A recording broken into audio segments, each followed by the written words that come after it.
Hello, reporter room investigators. Come on in, come on in. I'm so glad that you've come by to spend a little bit of time with me. Today, we're going to be talking about this young man right here, Sebastian Wayne Drake Rogers. Sebastian disappeared from inside his Hendersonville, Tennessee home in February of 2024. He was last seen in public at the Texas Roadhouse Grill on February the 24th, and he was dressed at the time of his disappearance. His mother reports that she put him to bed, and the last time that she spoke to him was at 10 p.m.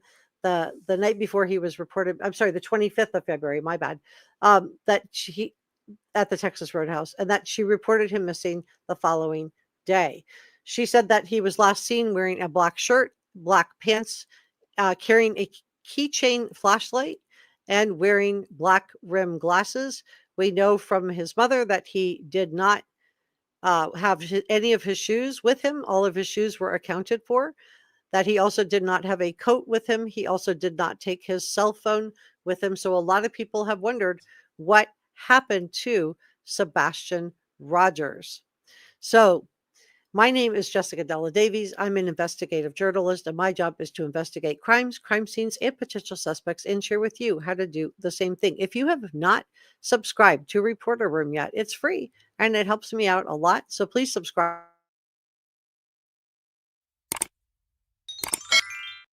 and come on in and tell me where you are from. I do want to do a shout out to Per Anderson for becoming a YouTube channel member. So grab yourself some snacks and coffee. We have a lot of stuff to dig into. I want to welcome Sandra DeForest, who is also became a brand new channel member. And I want to also welcome Pip Lover, who also became a brand new channel room member. And this is our head mod, Six Sense Amelia, and our other head mod, who is Njaz. So thank you to everybody who is modding today. So come on in, tell me where you're from, and let's get started. So today we're going to be talking about the timeline, uh, some red flags in this case. We're going to be talking about autism and what some of the risk factors are.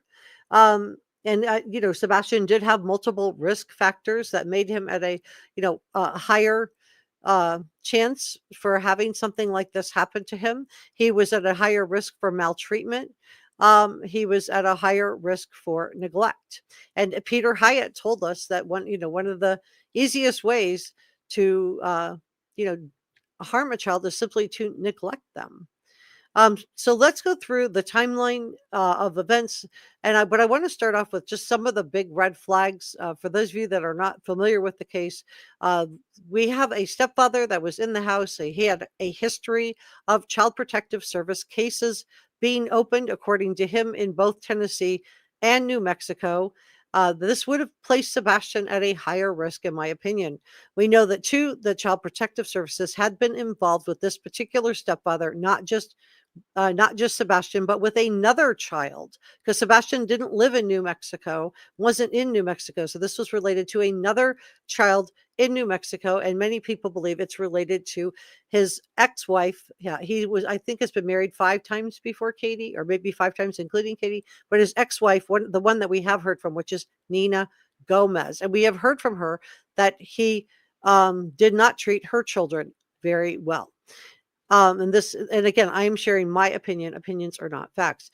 The next one is that Katie did not speak out. This was a red flag for a lot of people. She didn't get on camera to advocate for Sebastian until 8 days after he disappeared. And even then, I don't know if you could call it getting on camera. Their first appearances were off camera. They just talked, through an avatar. They didn't come on camera to advocate. And we also heard that Chris Proudfoot was asked about this during Web Sleuths Live, and he, admitted that he had, uh, basically told the news crew to get off his lawn. And a lot of people, found this to be odd, because they felt like, well, why would you not go out to the cameras and advocate for Sebastian? A big risk factor for Sebastian is the fact that he was special needs. Besides having autism, he also had a chromosomal deletion syndrome, and this would have placed him at a higher risk. We know that, and the fact that Chris Proudfoot had these CPS visits combined with the fact that Sebastian was at a higher risk, is a problem.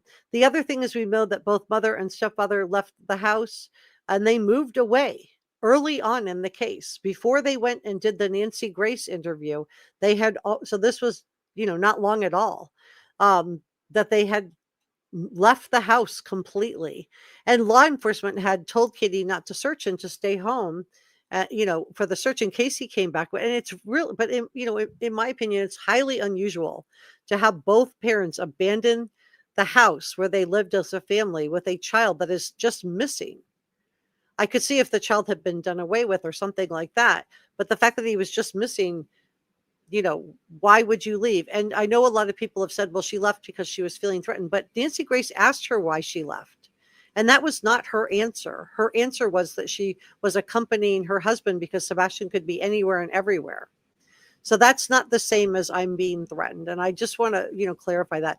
The next thing is Chris Proudfoot's bizarre statements about the polygraph test. Nancy Grace was, asking him about taking a polygraph. He claimed law enforcement said he didn't need to take one. I find this really strange. If law enforcement did tell him that, that's just a huge red flag for me. Let me know what you think. I think that would, if they did tell him that, I don't know if this is true or not true, but why would law enforcement tell any parent of a missing child that they don't need to take or step parent, they don't need to take a lie detector test? So Nancy Grace asked Chris Proudfoot, will you come on my show and take a lie detector, or come, I'll set it up for you. And he agreed and then just didn't do it. So we are hearing now from both Chris and Katie that they have passed lie detector tests. We also know that we've had a lot of questions. Was there some type of altercation in the home leading up to when Sebastian disappeared? During America's Most Wanted, we heard that she described it as a noise. In other interviews, she's described it as a thud. But, was there any type of arguing or anything like that prior that would have, caused him? Katie said she doesn't know why he walked out that door. And I'm like, okay. But did he walk out on his own steam? Because I showed you guys during our last live stream, Sebastian in the pool wearing sneakers. This child wore sneakers even when he was in the swimming pool. He was on a floaty in the pool wearing sneakers. And Seth has told us that he wouldn't have gone and left the house without his shoes on. And if he didn't have shoes on, how far on his own could he have really gotten? The other thing is that not a single camera picked him up, and we had one false alert reportedly and no real alerts of the scent dogs. So I don't know. There's just a lot of things. We know that they were trying to rehome Sebastian. They asked Seth if he would take him, and Seth said that he would. And remember, Sebastian disappeared in February, but he couldn't take Sebastian until school ended. And we know Chris Proudfoot wasn't coming home for the month of February. So was there some type of, choice? Did he give an ultimatum? Either Sebastian, you put him out of the house, or I'm not coming home. Why wasn't he coming home for the month of February? He wasn't working that far away where he couldn't come home on the weekends. Maybe he wouldn't want to make that drive every night. It was a couple of hours, but on the weekends he could have made that drive. So let's talk about what we're going to go through. Sebastian's risk factors, but I want to talk about a little bit about what PI Chloe told us. So let me just talk about that for a second. So PI Chloe told us that the Proudfoot home had been searched over a dozen times, including heat-seeking devices. So had he been, trapped or hiding, gotten into some kind of crawl space or something like that, they would have found him. But according to the PI Chloe, who was the private investigator for Seth Rogers, luminol was not used on the home to her knowledge, and that cadaver dogs also searched the house, and there were no hits by cadaver dogs. PI Chloe also said that she thinks that Chris Proudfoot did take a polygraph with the TBI, and she told us that this was a while ago, that she didn't know if he had passed it, but that Chris Proudfoot claims that he did pass it. We learned from PI Chloe that the sheriff refused to turn over the missing persons report. Now, PI Chloe thought that this was not typical. She said that she has never had this happen. And I'm just wondering why the sheriff's office wasn't cooperating with the private investigators in this case. And I'm wondering why law enforcement didn't, if it's true that they told Chris Proudfoot he didn't need to take a lie detector test, what was the rationale behind that? And did they drop the ball there by just assuming that Sebastian had just running away and not considering any other possibilities? Did the sheriff's office get tunnel vision, or were they covering all the bases and Chris Proudfoot just wasn't telling the truth on that? Because let me know what you think in the comment section below. In fact, let's do a poll on that. If you believe that law enforcement told Chris Proudfoot he did not have to take a polygraph, put a 1 in the chat. If you think law enforcement told Chris Proudfoot that they did want him to take a polygraph, put a 2 in the chat. The other thing we learned is from PI Chloe is that Sebastian would not have necessarily been picked up on camera if headed in a certain direction. And we know that she did extensive searching, and law enforcement did too. They did really thorough grid searching due to the fact that the area around the subdivision is so densely wooded. She said it was very tough to search in the daylight because it was so densely wooded. And again, this just makes me wonder, though, how far could Sebastian have gotten in bare feet? If it's densely wooded and you're a kid that doesn't normally go outside without shoes on, you're the kid that wears shoes in the swimming pool while you're sitting on a floaty, how far would those sensitive little bare feet have gotten in February in the cold? It was in the 40s that night, through the woods in a densely wooded area. How far would he have gotten with bare feet? And why hasn't anyone ever been able to find him? We know, according to Katie Proudfoot's timeline, that she went into his room around 6 a.m. She said that she went to wake him up for school. We know that she said he went to bed at 9 p.m. and that she heard a thud at 10 p.m. Now, the thud was added later, and some statement analysts have felt like the thud was significant, that something happened that would have caused a thud. But it definitely would have been dark outside, right? 10 p.m. to 6 a.m. It would have been dark outside. So could Sebastian have gotten out of the house and gone very far without shoes on, without a coat on? Would he have left without a cell phone? Would he have left without shoes on voluntarily? And wouldn't he have been picked up on any of the cameras? The only camera footage we have is that 3 a.m. lights video. And I do still think that that is the best evidence that we have, in my opinion. Now, Chloe also shares that there is a vetted source, and let me go to that. She said there's a vetted source that Chris Proudfoot had discussed leaving Katie Proudfoot. Let me just play that in her own words. So I am going to 31 minutes in. All right. Let me back this up.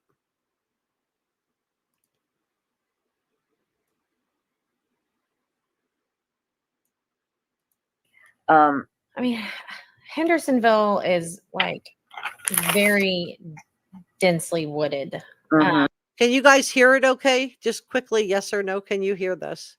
I just don't want to play the clip and then find out you guys didn't hear it. Could you guys hear the clip when I played it? Just really quick, yes or no? Yes? Oh, thank you, Njaz. You're the best. This is our head mod, Njaz. Love you. Okay. Thank you, Pip. Thank you, Leslie. Thank you. Thank you, Sean. Thank you, Debs. Thanks to all of our mods. You guys are the best. I am going to check in with chat, but I just want to play this little segment. I just didn't want to play it and then have you guys not be able to hear it. Has Seth and Chris taken a poly with Ellie? We think Chris has taken a poly with TBI. And what about Seth? Do we know about Seth? Seth took a poly with Nancy Grace, or with whoever Nancy Grace set him up with. Right. And do we have any results on that, or? I don't. You don't? Okay. Okay, so we do have a confirmation that Chris Proudfoot did take a polygraph with TBI, I don't think that PI Chloe would be making that up. So we don't know what's going on with that, but I would assume, well, if I remember correctly, Seth said that he was told he didn't need to take a polygraph because his alibi was confirmed. Right. If I remember correctly. Yeah. Right. I mean, polygraphs are voluntary. Yeah. I mean, they're not admissible in court. So, I mean, so what we're looking for is that, did Chris Proudfoot discuss leaving Katie Proudfoot? And ultimately, a lot of people have the theory, and I'm not accusing anybody of anything, but a lot of people feel like there was an ultimatum made. I mean, I know they're helpful tools for an investigation, but they're not the end all be all. Exactly. Yeah. Exactly. And this is Heather Cohn. She is the other private investigator on the case. Says Chloe is the best out there. My second case with her, and she's one smart cookie. Absolutely, Heather. Absolutely. We No agree. question. Thrive Collective says Seth should have access to the missing persons report. Seth should have access to all reports of abuse to CPS and by the school. Have they asked for the school records? And do you know if Seth has gotten a lawyer yet? I'm not going to comment on that. Okay. Chasing wants to know, did Seth fall asleep during the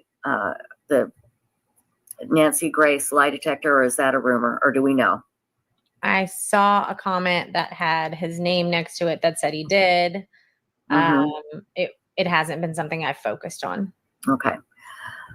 Okay. So we've just got so many questions here in chat. I don't want to miss some here because you are being, and again, Chloe, we really appreciate you coming out here and answering these questions, because it's been driving us nuts trying to figure out what's going on, So, okay. Let's see here. You talked about how you went out and mapped just the houses that you knew had cameras in the area, and there's a lot of them, right?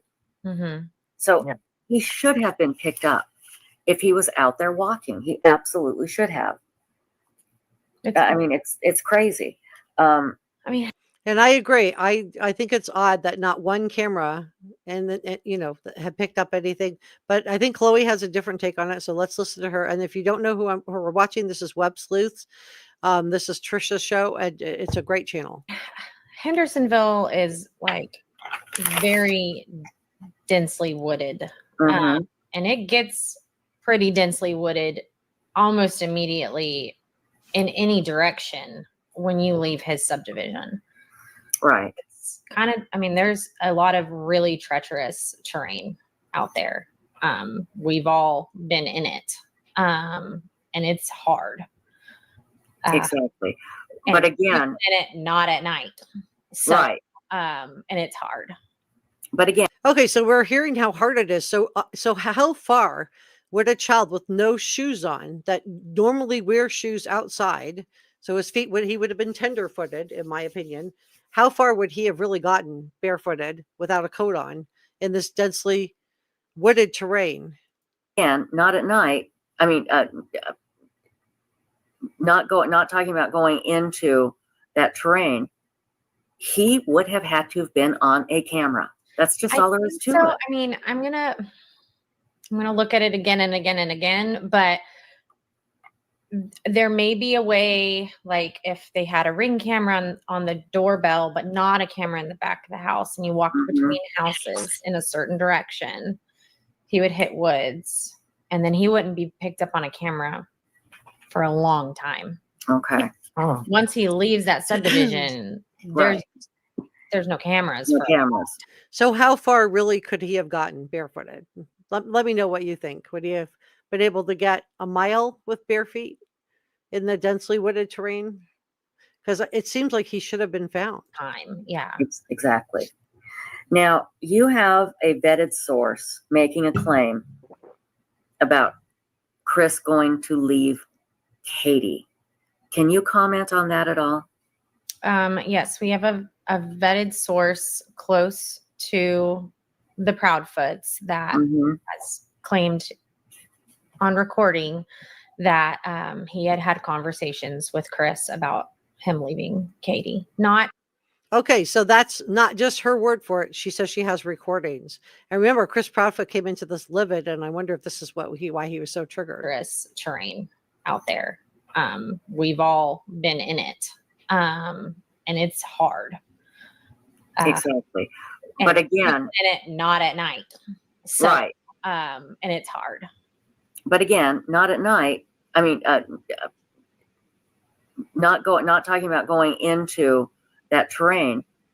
He would have had to have been on a camera. That's just all there is to it. I mean, I'm gonna look at it again and again and again, but there may be a way, like if they had a ring camera on the doorbell, but not a camera in the back of the house, and you walked between houses in a certain direction, he would hit woods, and then he wouldn't be picked up on a camera for a long time. Okay. Once he leaves that subdivision, Right. there's no cameras No for cameras. a long time. Yeah. Exactly. Now, you have a vetted source making a claim about Chris going to leave Katie. Can you comment on that at all? Yes, we have a vetted source close to the Proudfoots that has claimed on recording that he had conversations with Chris about him leaving Katie. Not since Sebastian's been missing, but previously. Before. Yes. Before. And that's important because, and again, I'm not suggesting this is true, but you have to look at everything. You know, I'm telling you, the police would look at it like, well, is that a reason? Did something happen? Well, and that's what Heather was talking about the other night on News Nation, is we've been kind of like brainstorming this domino effect of like, okay, he went missing February 26th, but there was a lot going on. Right. The 3 months prior to that, a lot. And we're trying to just timeline all of that out to see what the catalyst was, you know. And this is what I think triggered Chris Proudfoot. He came barreling in on this interview. But I do think that this is significant. So we had talked in the past that, you know, was there a choice? Was there an ultimatum given? We saw this in the Chris Watts case. I've been covering that case on my channel also. And in the Chris Watts case, you know, a lot of people believe in that 111-minute phone call with NICHOL Watts, that there was an ultimatum given that night that Chris had to pick between her and Shanann. And that led to a cascade of events that we know Chris took out his family. Again, I'm not saying anybody did anything, but I do think that it's interesting that we now know that there's a recorded conversation out there from a friend of Chris Proudfoot's that the PIs had access to, that either heard or were given the recording, and maybe they, you know, recorded it. I'm not really sure, but it was apparently prior to all this. So it sounds like the friend recorded it, where Chris did say that he was, you know, thinking about leaving Katie. So it was, you know, was there an ultimatum given? And is this the reason why Chris wasn't coming home that month of February? Because PI Chloe believes that this was not a planned runaway, because he didn't have shoes on. He didn't have a coat on. He didn't have a cell phone with him. And she thinks that there might have been an altercation in the house and something triggered Sebastian. So he was either escorted out or something triggered him and he ran out. But, you know, wouldn't he have tried to get back in? Did somebody not let him back in? So let's talk about the Proudfoots having conversations with her and Heather. That's the other PI. Because when asked whether or not it was a criminal investigation, Chloe shared that she also got that same email that they could not release information because it was a criminal investigation. So let's go to that link next.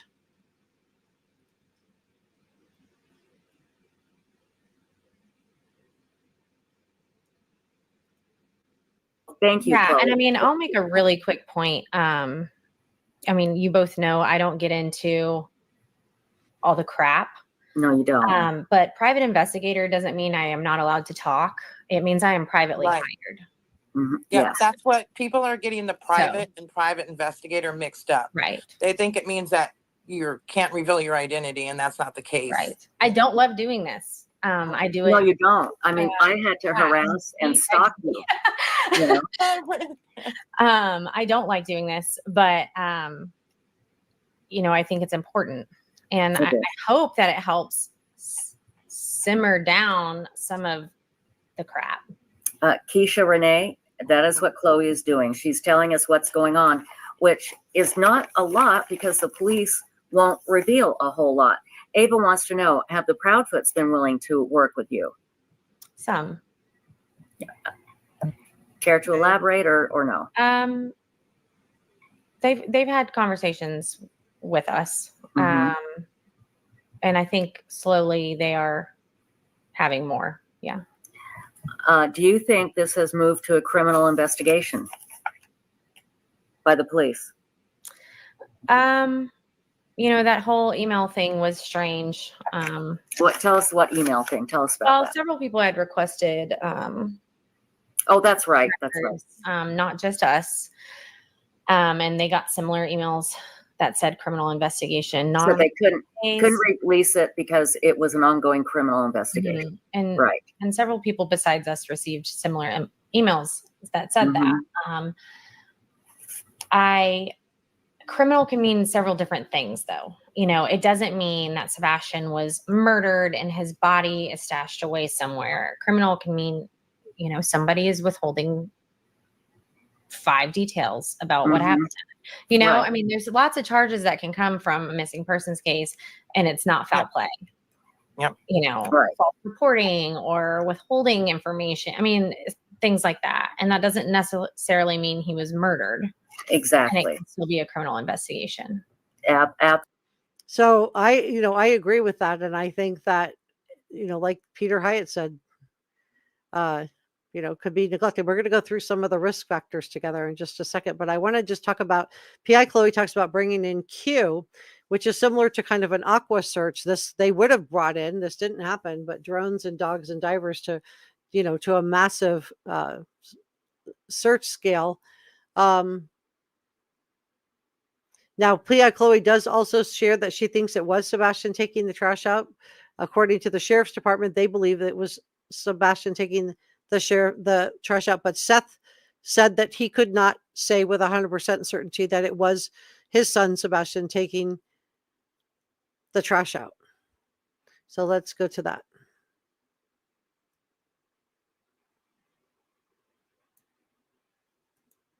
And talk and work with Chris and trying to find Sebastian? I think they are doing their best. I mean, there's water under the bridge. I mean, obviously, like I think they're doing their best. I'm not saying it's easy. Right. There's a lot of feelings. Oh, I can imagine. I can imagine. So, hold on, let me grab this here really quickly. You mentioned something earlier today about bringing in Q, C-U-E. What is Q? It is a missing persons like SAR organization that's kind of up there with EquiSearch. They can provide massive resources with ATVs, drones, dogs, foot search, boats, divers, which, we've brought in some of that, but not on the mass scale that we would like to. So we are in the works of bringing them in because we have an incredible group of volunteers that, over probably a dozen of them have been with us for over a month.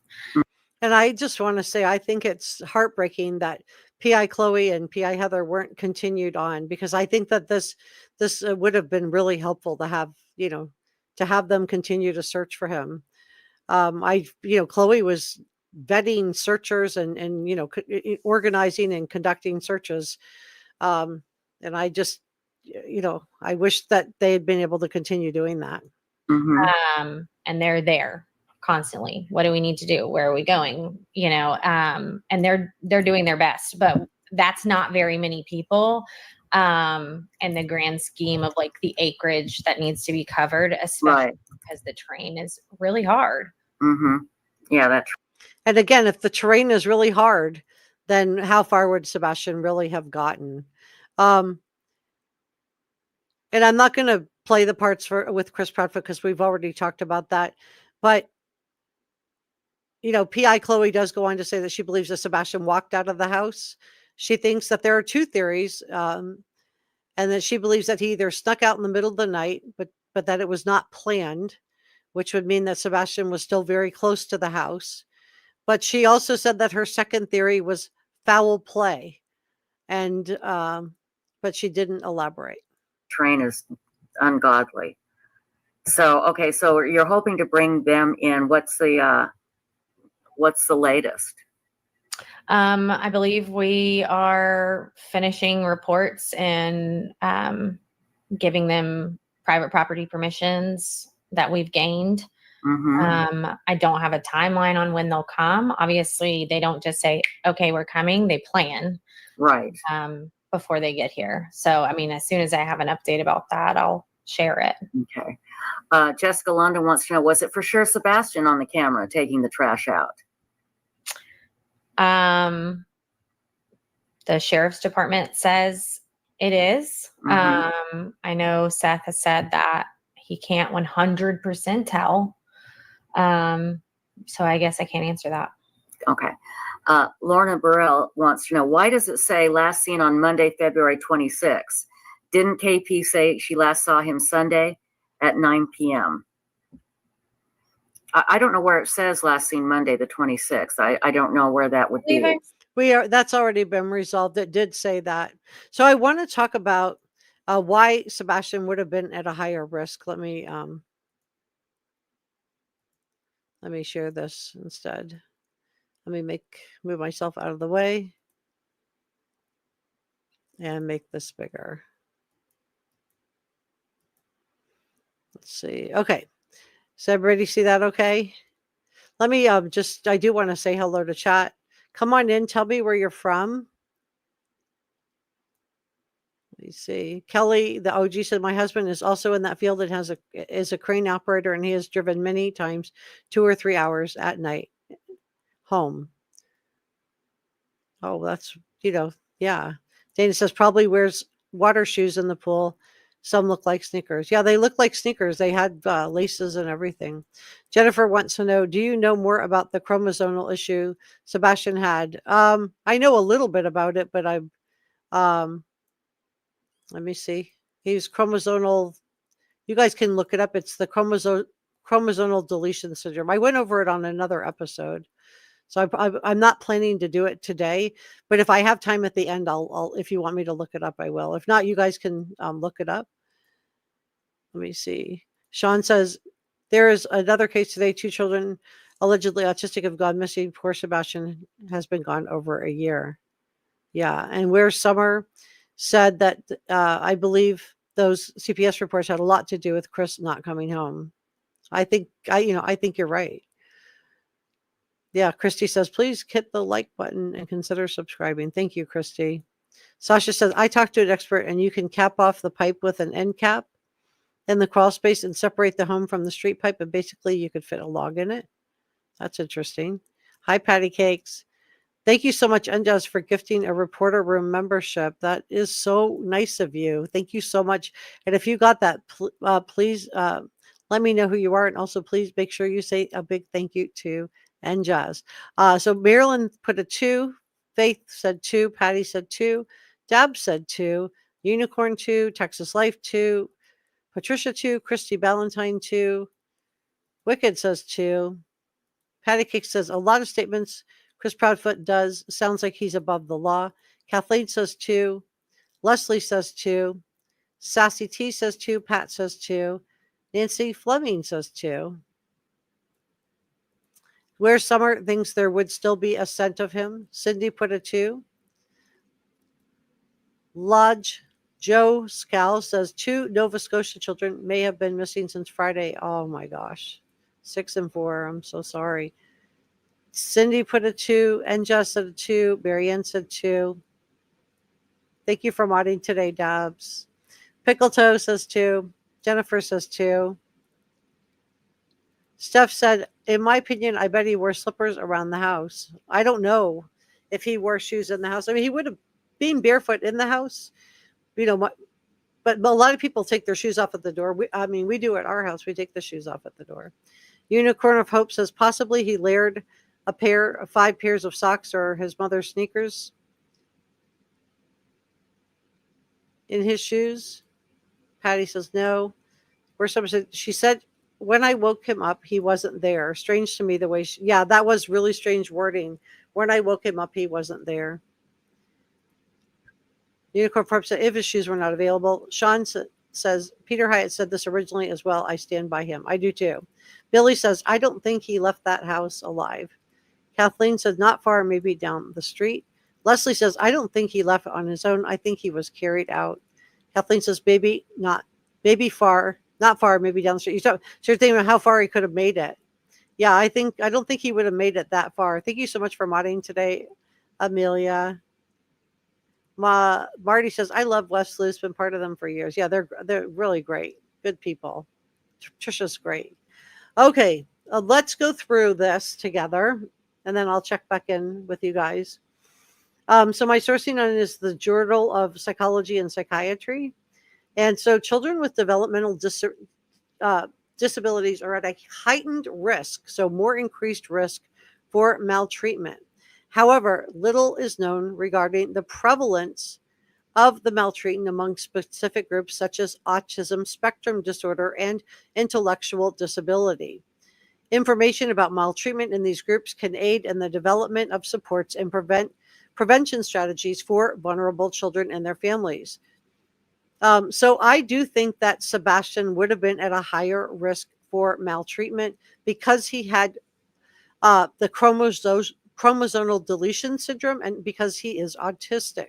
Children with disabilities are at a heightened risk for maltreatment, a significant public health problem, referring to experiences of it could be physical or SA and emotional, or like Peter Hyatt said, neglect that are associated with deleterious outcomes across their lifespan. So I do think that it would have put him at a higher risk. And let me move myself over here. So let's look at this one. My source on this is Psychology Today, and it's about specifically, I chose this one because it talks about autistic youth, but they're talking about and how systems ought to approach it. And, we've talked about this on this channel before too, that I really feel strongly, and maybe this needs to be Sebastian's law. Maybe Seth needs to have Sebastian's law, but maybe Sebastian's law should be that when a child goes missing, CPS doesn't just stop, but they actually increase their investigations into what was going on, because we know that there was, CPS coming out to the house, both for Chris Proudfoot in New Mexico and Chris Proudfoot reportedly, allegedly in Tennessee. This is according to what he said on Smiley's Story World. So a study of adult women retrospectively reflecting on childhood experiences brought forth an alarming coincidence between autism traits and adverse childhood experiences. In a sample of 1,077 individuals, among those with higher level of autistic traits, 40% reported SA. We know this happened to Sebastian. Seth told us this happened to Sebastian while he was in the care of Chris and Katie Proudfoot. 23% are emotional and also physical, A. And then 10% met the criteria for PTSD, which is post-traumatic stress syndrome. So further research examining the records from social agencies found that children diagnosed with autism are approximately at twice the risk, double the risk of having cases indicating child A compared to their typically developed peers. So he was already at an increased risk from just the fact that he was autistic. The study found that those without an intellectual disability were more likely to weather physical A than those with intellectual disability, in addition to autism, who were more likely to be neglected. And Peter Hyatt told us that one of the easiest ways that to not care for your child properly, I'm watching my words here, using the A word, would be to neglect them. According to the study, tantrums, aggression, hyperactivity were found to correlate with A in both populations, but it's tricky to determine the exact relationship. When youth experiences A, otherwise have unmet needs or are experience violence, they often act out in response. And we know that in this case that Sebastian was telling his teacher, who in my opinion did do all the right things. I think it was the teachers calling CPS on Chris Proudfoot. He was telling them what was happening to them. They did the right thing. They reported it. And then it sounds like from listening to Katie, who was perfectly willing to lie on Nancy Grace and told Nancy Grace that the CPS visits were years ago. That's what she was willing to lie to all of us and lie to Nancy Grace about it. I suspect, this is just my opinion, I don't know what happened in the house. I wasn't there, but I suspect that it's possible that she also lied to the Child Protective Services who came in to investigate it and said that this didn't happen. So maybe she didn't not only advocate for Sebastian, but maybe she went one step further, which is that she lied for Chris Proudfoot. Let me know if you think that it's possible if Katie lied for Chris Proudfoot, yes or no. Yes, if she thinks she lied, put a no in the chat if you think that she did not lie for Chris Proudfoot. So this is just an opinion. We're all giving our opinions. Opinions are not facts, so please don't send any negativity to anyone. Another study in Tennessee, and that's another reason why I picked this. We have a Tennessee, specific, and this child disappeared from Tennessee, found that more than twice as many reports were made for A of autistic use than neurotypicals. Yet those reports were a third less likely to lead to further investigation of A for families involving this. So they were less likely to lead to an investigation, but twice as likely to be reported. What the heck? Despite this, the study found that the A was nearly equal, whether the child was neurotypical or autistic. Intergenerational trauma, and I think this applies as well. We know that Katie's mother was a registered SO, right? So one might ask why a connection between autism and A exists. I'm watching my words here. As we explore how to approach it, some might suggest that the behavioral challenges facing families with an autistic child might influence rates of A, but there is little evidence to support it at this point. Another explanation is intergenerational trauma. It is well established that autism runs in family, meaning that parents of autistic youth are also more likely to have experienced A.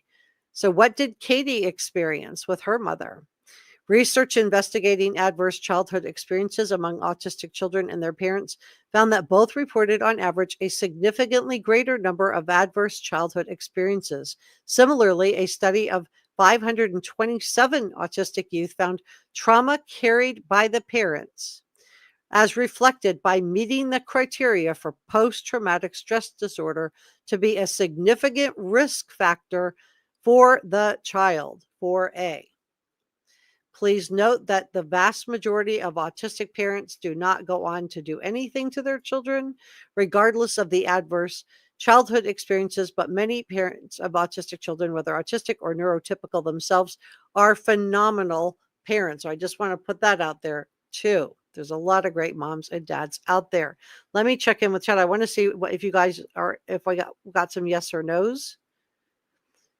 And Josh says yes. And this is just everybody's opinion. Opinions are not facts. Sean says Katie had knowledge about cameras Katie worked for a home security system, Brinks. So, I think that's a fair statement. She would have understood how home security cameras worked.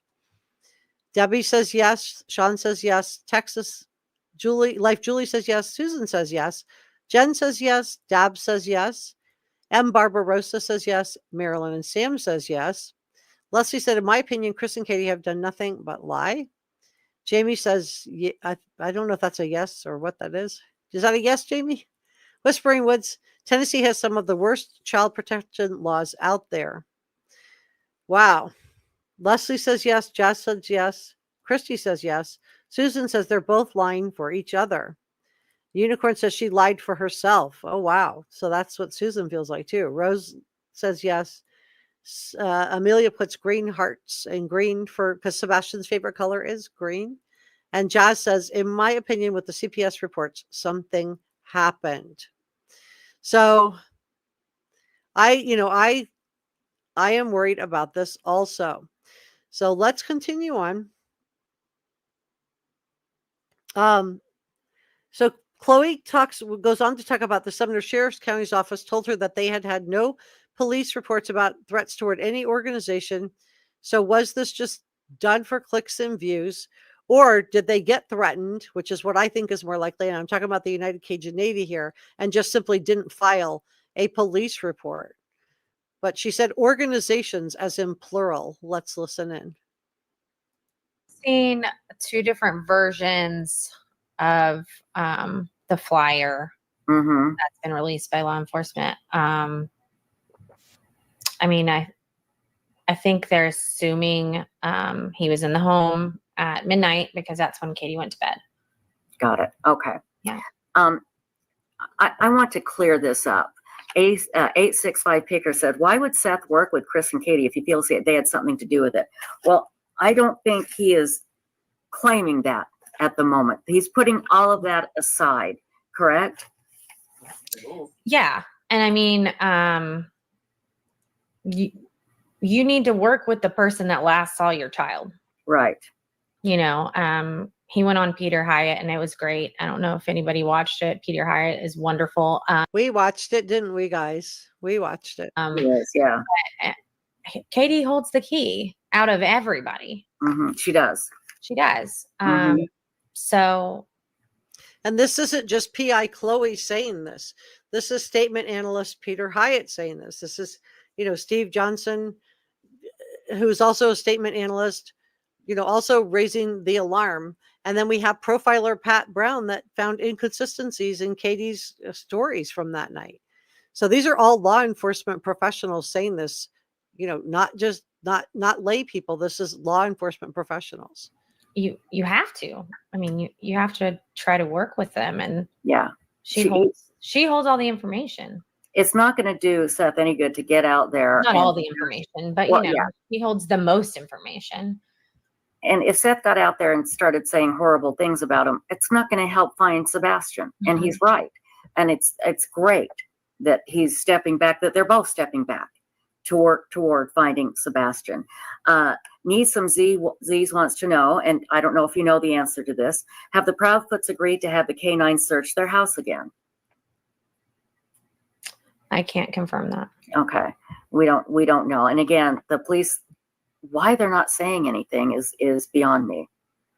Why do you guys think that the Sumner County Sheriff's Office isn't giving out more information? Like, why does this all? I mean, he's been gone and missing for a year. Why can't we hear the initial phone call that Chris and Katie Proudfoot made to law enforcement, if it was recorded, or did Chris know, and just didn't call in on a recorded line?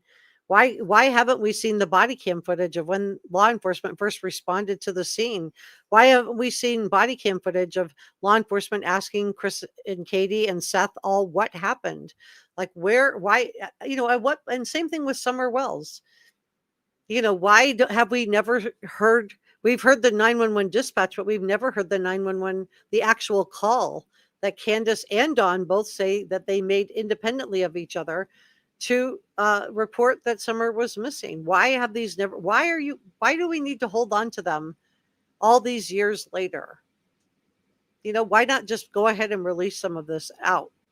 What are we saving it for? What do you guys think? Because to me, it just feels like, I don't feel like anybody's investigating the Summer Wells case anymore. I never hear anything. So what are they saving it for? Yes, Bonnie's Journeys. Chris and Kate and Seth are now communicating, correct? They're still communicating. So a lot of people are asking, you're saying that's low on your list. The theory is low on your list. What's high on your list of theories? Honestly, The only two theories I have are Sebastian walked out of the house. And I don't mean, Mhm. like I said, I mean, I think there was an altercation. I think there's some information that hasn't been shared if that's the case. So an altercation is more than an argument, but less than a physical fight. So an altercation. So that's theory one.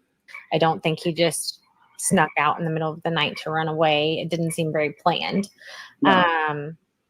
And if that's the case, I do believe he is very close to home still. Right. Statistically, I mean, I think I talked to you about this before we went on. Mhm. Kaylana Turner, who was missing for over 400 days outside of Houston. I mean, they had massive searches. Texas EquiSearch came in several times. She was found on the same road she went missing from. Isn't that amazing? And that road had been Yeah. searched and searched, right? Oh, yeah. And I mean, it's assumed that she was deceased pretty much that whole time. And there's no foul Right. play involved. So, I mean, I understand. And I've gotten these comments. Why are you still searching here? Why are you still in Hendersonville? He's not in Mhm. Hendersonville. You do not know that. Nobody knows that. Nobody knows where he is or he wouldn't be missing. No. And I mean, And what a shame that Chloe and PI Heather didn't get to finish their work. I really feel like that was a missed opportunity. And if I would have been Chris and Katie and I really wanted to find Sebastian, I would have hired them once Seth let them go and had them continue looking. Where is he? But I think this was a missed opportunity. We have a media manager for Seth, and I love Seth, and I know he was just trying to do the best he could, but I really do. Ultimately, I'm Team Sebastian, and I just really wish that PI Chloe and PI Heather had been allowed to continue searching for him. law enforcement has, obviously had massive searches, but things get missed. Yeah. And in fact, Stacy, tell us the story about the girl in England, because that's a great example of things getting missed. Yeah, and so why was United Cajun Navy and feeling threatened? Narca divers pulled out too. I mean, they had volunteers in there searching, and who was threatening all these searchers? In my opinion, it wasn't Seth. It wasn't Seth. He wasn't.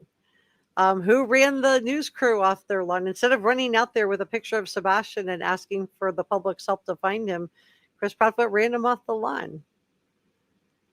And I just think that Chris Proudfoot, told us during this same interview, which I'm not going to play because we've already listened to part of it before, but he told us he does not own a cemetery, but that his family does own a funeral home. That he does not own a private plane. He does not own a private yacht. I don't know. I've never heard anybody talk about a private plane or private yacht before. But he does go off on Seth Rogers when Seth comes up on this. And, he absolutely goes off on a diatribe about evil social media people. And this is Chris Proudfoot. She tries to refocus him. But he does seem like he's a loose cannon, in my opinion. And when he's asked, what do you think happened to Sebastian? Chris says, I don't know. And then PI Heather asked Chris Proudfoot, just what does his gut think happened to Sebastian? And he says that he believes Sebastian stepped off the porch and vanished into thin air. He said, that is what I know.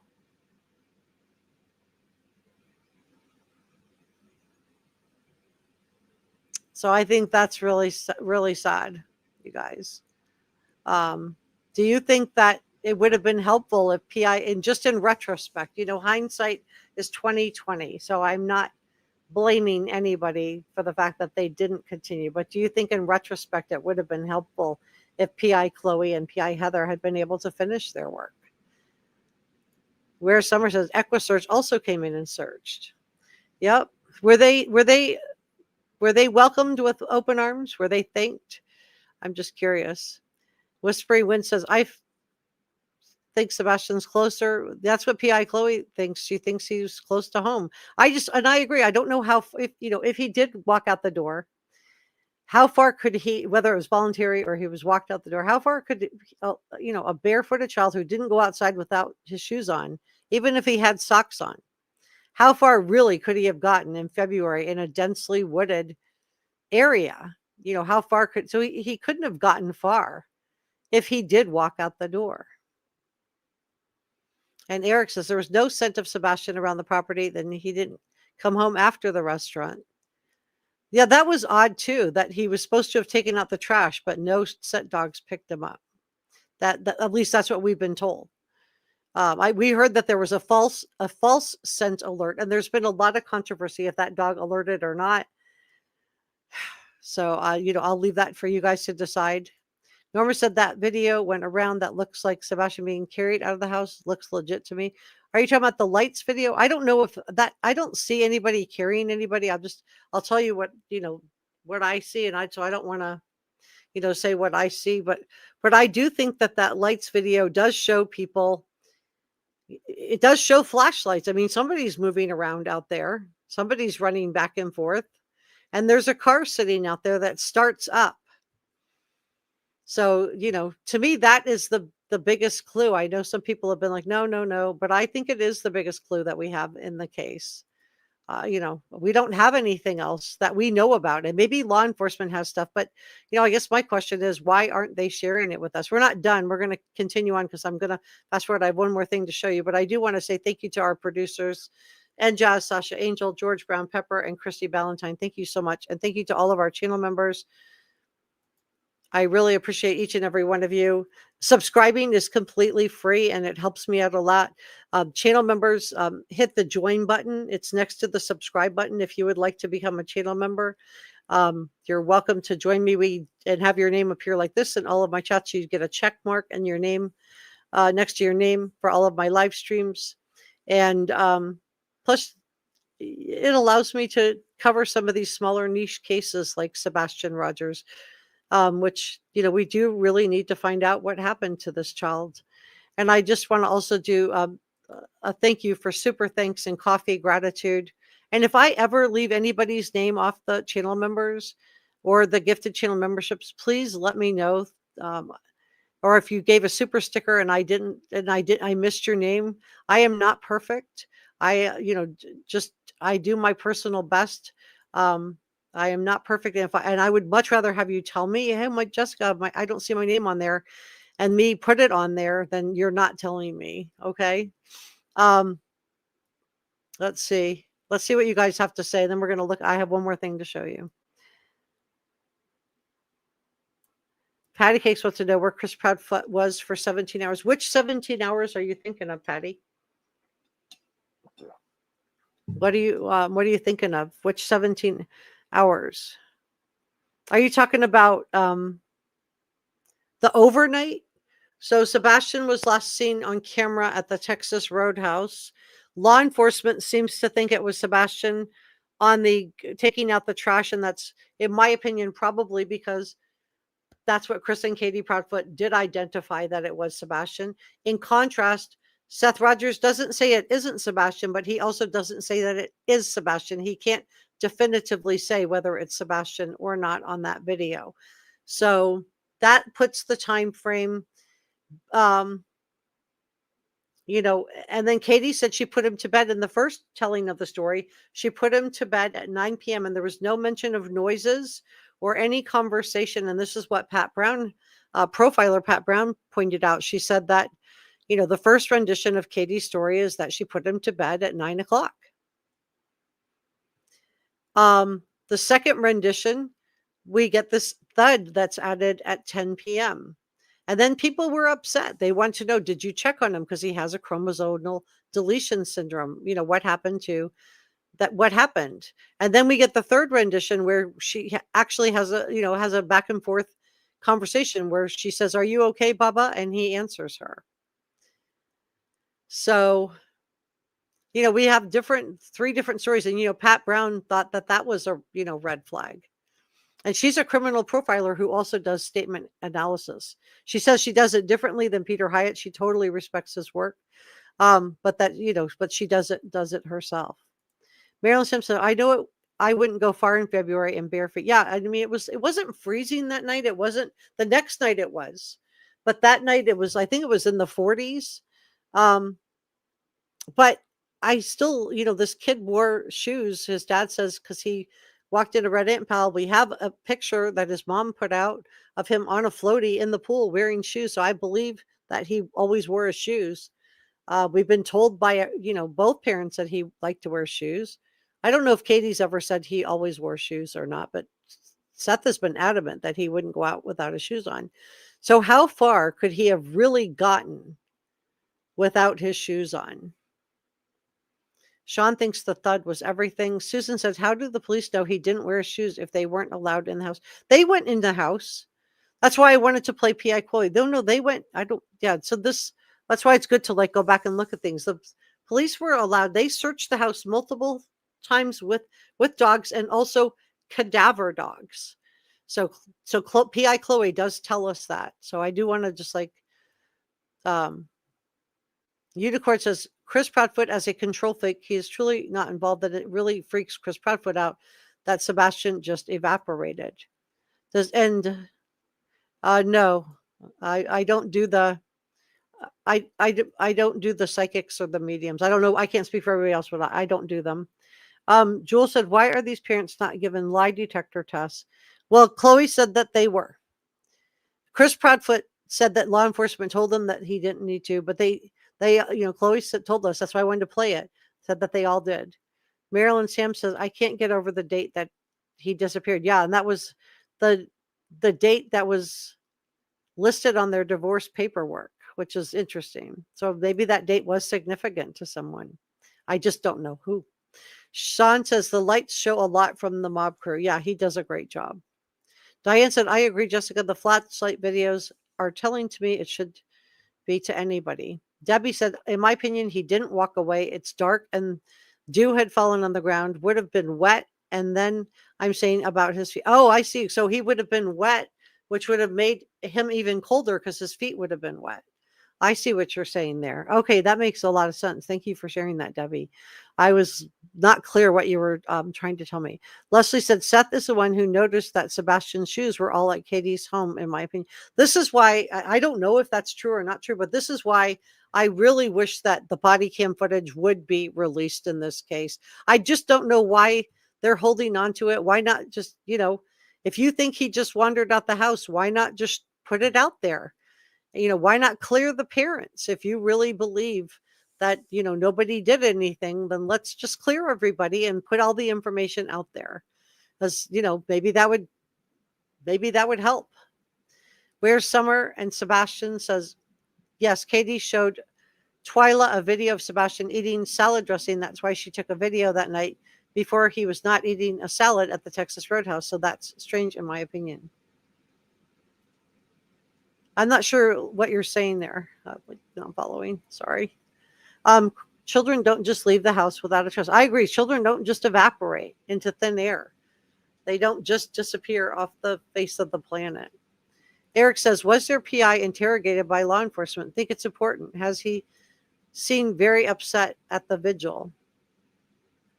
Whose PI? Who is theirs? Because the Chris and Katie Proudfoot hired their private investigator, and then Seth hired PI Chloe, who we're watching here, and PI Heather, who I've shown on other interviews. So I'm not really who's there. I just want to clarify, Eric. Thank you so much, Sean. Jazz says, in my opinion, Seth is the only parent that cares. Hi, Dorinda. Whispering says that Chris Proudfoot and Katie Proudfoot didn't share information with Seth. Let's see.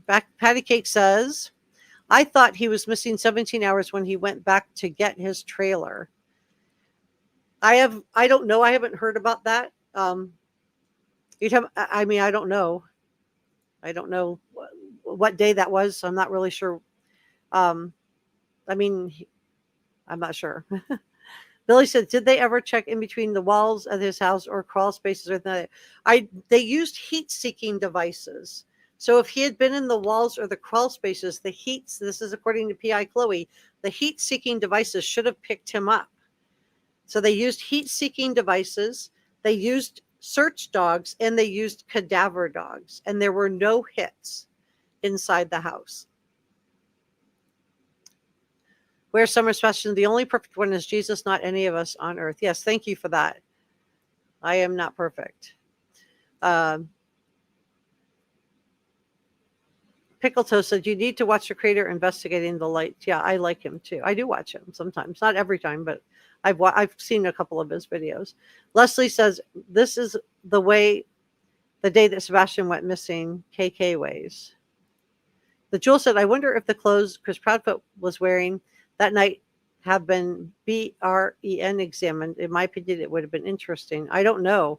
I don't know. Billy said, I didn't say cross spaces. I said crawl spaces. I thought that's what I said. Did I misspeak? Because I thought I said crawl spaces, but maybe it sounded like cross spaces. I've been fighting a little bit of a cold for the last week, so maybe I don't sound like what I think I sound like. Sean said Katie loves her man more than her child. BJ said he was heard in dash cam of KPS's car. You about Sebastian?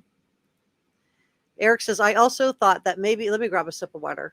I also thought that maybe Chris Proudfoot picked him up from the restaurant and headed back to the trailer area. Imagine how many locations along the route.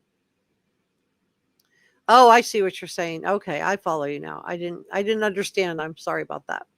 But if I don't understand, I'll try to clarify. Eric says the lights and the car images is the biggest clue. I agree. I don't think it was a decoy. I do think it's the biggest clue that we have. I don't know if law enforcement has a bigger clue. Don't worry, Susan. Where Summer said law enforcement has never confirmed anything any of the parents have said at all. And that's a red flag to me. And, and Chloe thought it was really strange that they didn't release the missing persons report to her. I don't know what that was about. Why are they holding on to it? Why not just release it? I mean, at this point, the only thing it could do is maybe, help break the case. It's not like we're on the verge of a breakthrough here. I just feel like everything's going stale. So why not release it? Let me go to this next part. Okay, so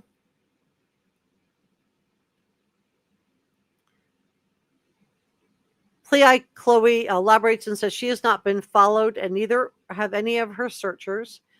She said she cannot say with 100% certainty that no one was frightened. And she said that no evidence for this, that PI Chloe did not know if any of the dogs had been inside Chris Proudfoot's RV. So let's listen to this. So yes, in England, there was a young girl named Tia Sharp, a young teenager she was staying at her grandma and her step grandpa's house. And so one day, the grandpa said that she had taken off to go down shopping to get some new shoes, some flip-flops. And then, grandma came home, Tia didn't come home. So they called and reported her missing. And there was absolutely no sightings of her at all. Nobody saw her anywhere. And so finally the police, like I said, searched it many times and they went back and did a forensic search eventually. And they found Tia wrapped up, stuffed up in the attic, what we'd call an attic. Right.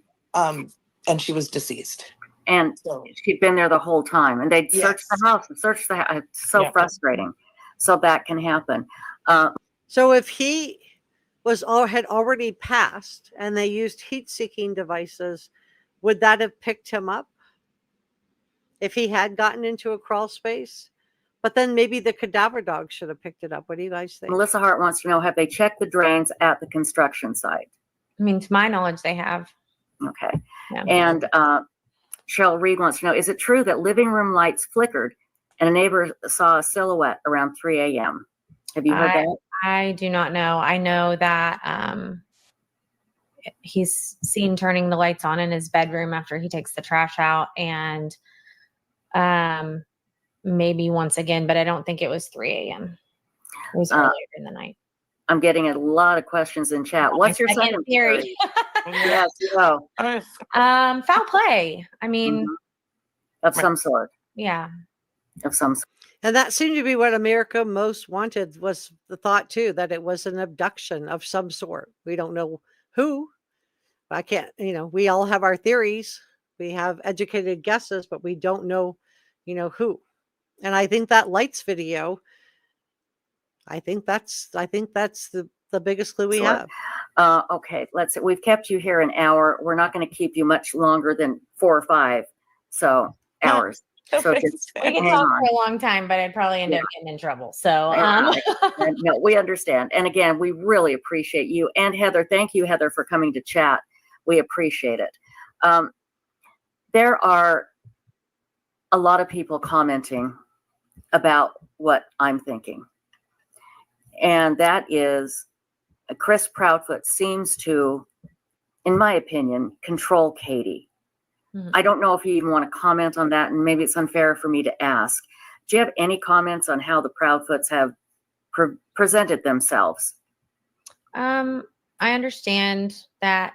No, I don't really want to comment on it. Okay, honestly, that's fine. Only because I feel like we're maybe getting to a place that we can refocus finally again and lay right. You don't want to comment, and so I don't want to stir anything up.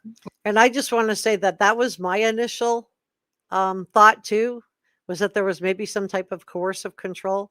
But the more I've watched Katie, and when I caught that she was willing to lie on Nancy Grace about the CPS visits, and she was telling Nancy Grace a lie that it was several years ago. We know from Chris on Smiley's Story World that Sebastian was the same age he was when he disappeared, 15. That I thought it was maybe the other way around, that Katie was the smarter of the two than Chris. Let me know what you think about this in the comment section below. The Jewel said dogs can pick up a scent even if it's a broken trail.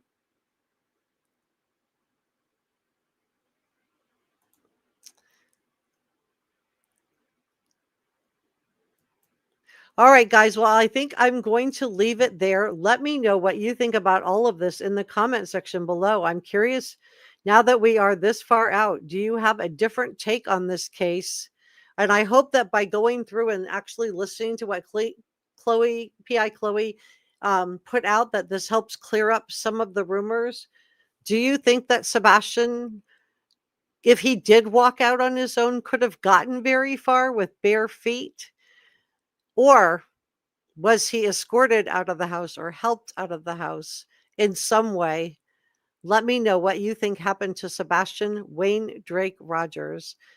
And please watch your words so you don't get caught in the filter on YouTube. If you put the K word in there or the M word or something like that, I will never get to see your comment. It will be filtered out. So please think about that when you're leaving your comment of what you think happened. Is it possible that, that he just didn't get very far, and that, that it was some type of altercation, which seems to be, and he met with foul play? Or do you think this was planned?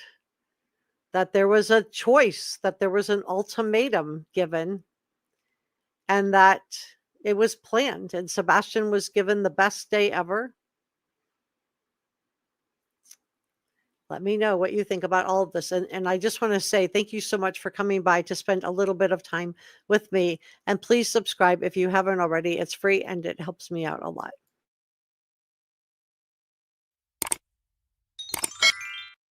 Let's see if we can bring Sebastian home and find out what happened to this precious child.